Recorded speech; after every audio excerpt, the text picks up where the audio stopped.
Good morning, everybody. This is Van Hargis with Van Hargis Horsemanship. Appreciate you guys joining me on the ranch road. Just a little short trip over from the house over to the ranch. And today I'm going to talk to you guys about kind of letting go. There's a quote that I use a lot, and it's basically say, dare your horse to be good. And there's several scenarios where that's applicable. But I'm going to kind of give you guys an idea today on daring your horse to be good, but at the same time it incorporates this concept of letting go. I find that too many times we feel when we get on a horse, we think we have to control everything. That we've got to control the moment, we've got to control the speed, we've got to control where his nose is. We just feel like we've got to control it all. And I'm not saying that's not important to a certain degree, but there's certain things that we just have to face that we can't control or we can't control yet. And what I mean by that is, let's say, for example, you're starting a horse under saddle, you're riding him around pretty good, you decide to go out into the bigger arenas, you get him out of the round pen into the bigger arena, or maybe it's still in the round pen itself, who cares? But anyway, you're in that situation and you notice that you're having a hard time getting your horse to turn and to give, and human nature is, if we try a little bit to get the horse to turn, then we want to pull harder to try to get him to turn more. And in reality, maybe the horse doesn't know, number one, how to turn yet and how to give off the pressure off his bridle or off his bit or off his halter, whatever you're riding him with at that early stage of his training. And he just doesn't understand that just yet. Maybe he doesn't know that you're actually helping him. Well, usually what I'll do with my students that are here and we run across that situation with a colt, and actually sometime while my students here, we're going to do this regardless. And what this is I'm going to tell my students one of two things: either reach up there and take the halter, loping hackamore, bit, whatever it is that we've got on the horse's face, just take it off completely. Just totally remove it. Or the next thing we might do is, if the student is disciplined enough, I'll tell them just to drop their hands, don't touch the reins. And we want to give the horse just one job. And that one job is, let's just say, trot. I don't care what they do. I don't care what direction they go. I don't care how fast they trot, how slow they trot. But no matter what, they've got to at least trot. Just trot. And let's say it's in our colt arena, which is 150 feet long, 75 feet wide, and it's just a big giant oval. The ends are rounded just like a round pen. It's a great place, and I'll just discuss this later, but it's a great place to get young horses moving around pretty darn nice.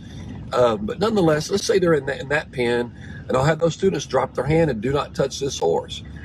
And it's amazing that as I video this of my students doing it, how many times they can't resist reaching down and trying to guide the horse. And keep in mind, the horse doesn't even know how to guide good yet. But they feel compelled to reach down there and try to control the direction in which the horse is going. When I clearly stated, we don't care where they go, we just want them to go. In other words, I don't care if they go left, I don't care if they go right, I don't care if they trot fast, I don't care if they trot slow. Just as long as they're trotting, they can go all over the entire arena if they want to, just as long as they do one thing, and that's trot.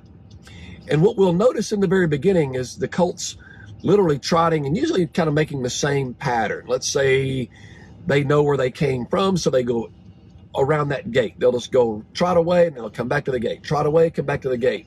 Oftentimes you'll see them do figure eights right in front of the gate. They'll trot away from the gate to the right, and then they'll come back and go back to the gate and go back the other direction, and they just keep going around and working to their gate. Before you know it, they realize that that little bitty figure eight's not working for them, and no matter what they're having to do, they're still having to trot.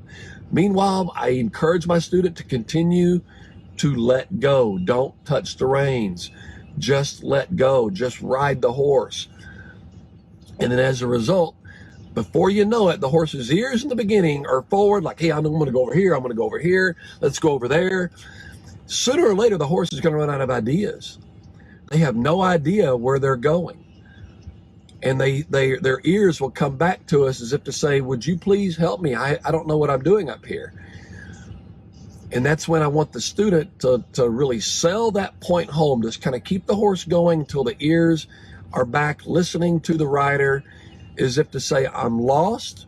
Would you please help me? So you see, by letting go and having the courage to dare the horse to be good, did they run off? Did they buck? Did they go goofy? They probably didn't. Chances are they just trotted around. But sooner or later, the horse realized, I can't make it out here by myself. Even with this one task that you gave me to do, it's not enough. I can't succeed by myself. I need some guidance as to where to go. And you can almost see them asking, where would you like me to go? Would you please help me? Would you please guide me? And at that stage in life is when I'll have the students reach down there and do not pull on the horse. Reach down there and just barely pick up one rein, as if you're suggesting, well, what do you think about going to the right?